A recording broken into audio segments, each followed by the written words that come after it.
Today on Yeti at Large, the Gettysburg Address, as if it had been inspired by the events in 2025.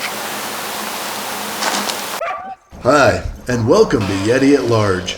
This is a channel focused on making the most out of what you have, no matter where you're at.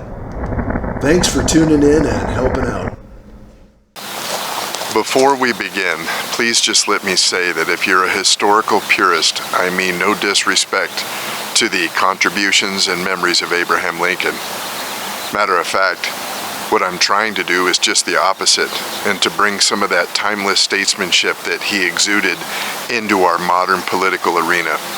Abraham Lincoln understood better than most the tenets of the Bill of Rights and the Constitution, the freedoms that it provided, and the limitations on government it protected. It is widely observed and respected that while free speech is protected, conduct is not. And yes, there are limited, reasonable restrictions on free speech, time and place constraints, yelling fire in a crowded theater. And as we understand that it's typically unpopular speech that must be protected the most. So while many pundits will argue the merits of the type of speech, in a larger sense it's irrelevant. Without further delay, I give you a 2025 version of the Gettysburg Address.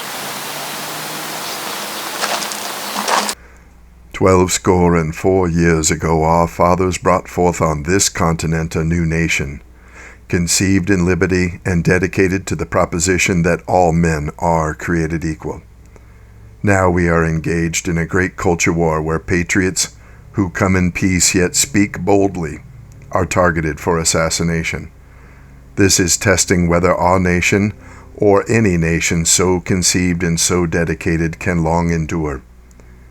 We must be in season, for we are often met on the battlefields of this war, which are found in every neighborhood of every town.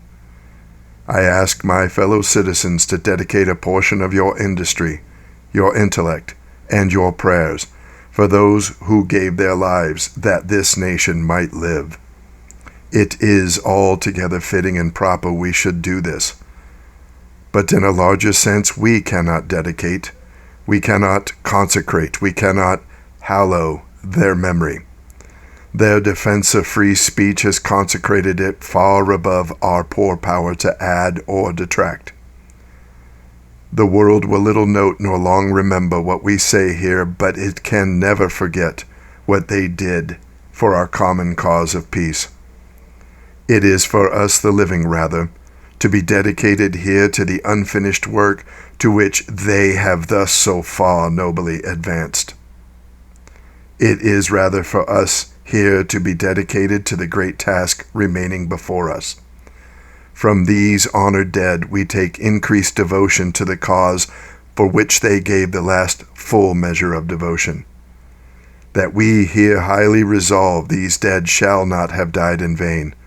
So this nation, under God, shall have a new birth of freedom, and so government of the people, by the people, for the people, shall not perish from the earth.